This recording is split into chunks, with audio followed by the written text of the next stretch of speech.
Welcome to the very first video on the channel. On this channel, I'll be dropping content about a ton of different movies and series, mainly focusing on the Marvel Cinematic Universe, but also diving into the DC Universe, the Transformers Universe, the Ben 10 Universe, and so much more. Without dragging it out too long, I want to jump straight into the video, but I do have one quick favor to ask before you watch. Don't forget to hit that subscribe button and leave a like. Let's get into it. In this video, we're going to break down the top 5 craziest fan theories about the upcoming movie Spider-Man: Brand New Day. Let's see if these theories actually hold any weight.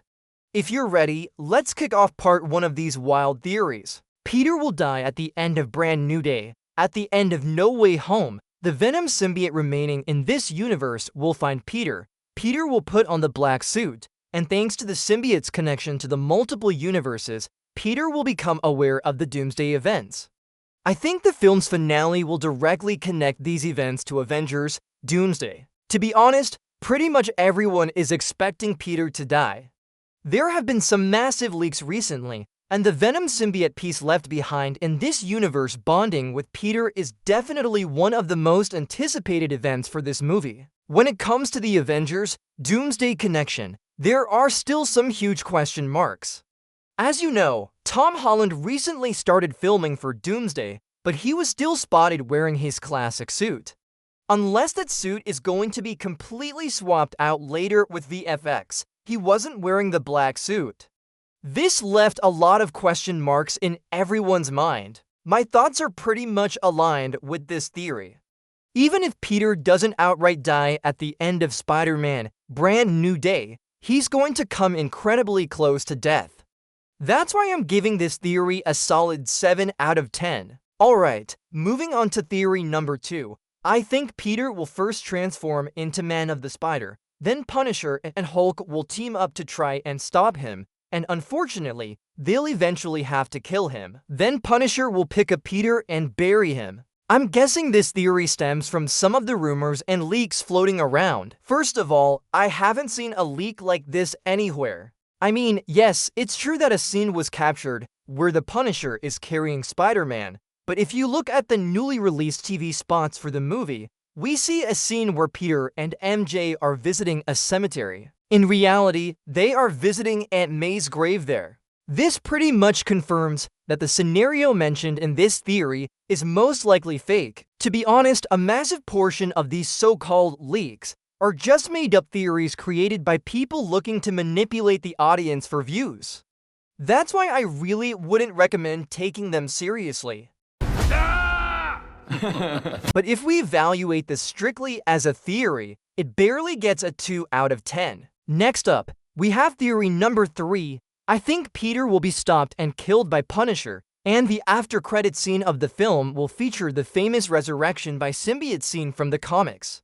This could then connect to the Knull story. First of all, I really don't think they're going to dive into the whole Man-Spider storyline. If they were actually going down that route, the 2 different alternative endings that have leaked so far would have already been debunked. In one of those leaked endings, Peter is seen in his suit, being carried by the Punisher. In the other one, Peter and MJ are simply visiting Aunt May's grave. I mean, if he actually transforms into Man-Spider, how is he supposed to just change back to his normal self?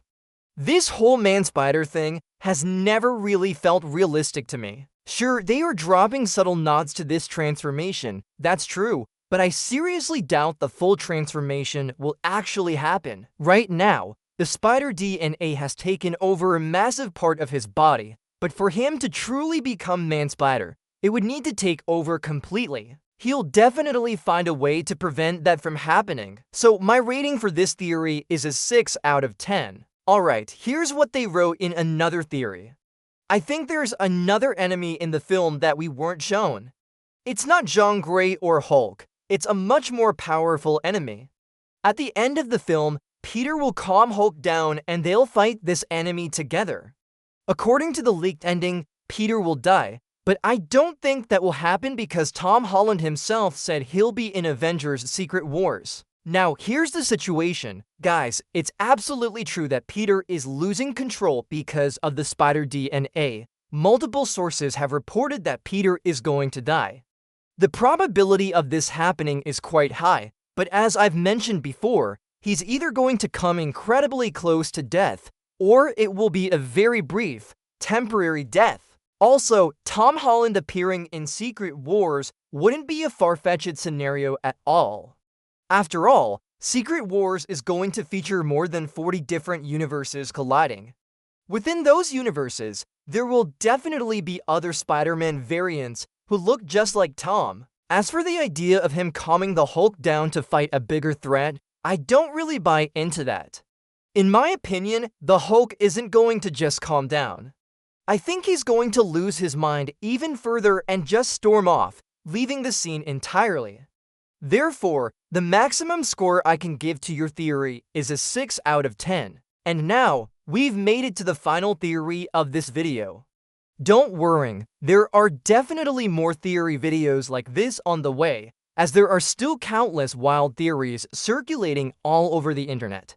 If you want to stay in the loop and catch the next ones, make sure to hit that subscribe button. I think the villain in the movie isn't the Jackal, it's Mr. Negative. I don't think the movie will give away clues that easily.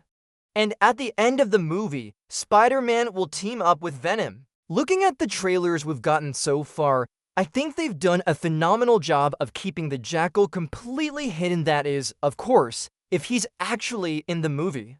When you look closely at all the major leaks, the Jackal hasn't actually shown his face once.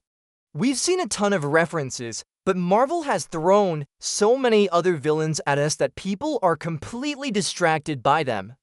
Because of that, over 99% of fans have absolutely no clue that the Jackal might even be in this film. So looking at it from a cinematic perspective, I don't really see Mr. Negative making an appearance. They dropped a lot of hints about Mr. Negative in the previous movies, but honestly, having him show up would be a far more predictable storyline than introducing the Jackal. The Jackal showing up is something only hardcore comic book fans could really anticipate. That's why I'm giving your theory a 5 out of 10. And with that, my friends, we have officially reached the end of this video. I truly hope you all enjoyed the very first video here on the channel. If there are any other specific topics or videos you'd like to see next, don't hesitate to let me know down in the comments. That's all from me for now. Take care of yourselves, and I'll see you in the next one. Goodbye.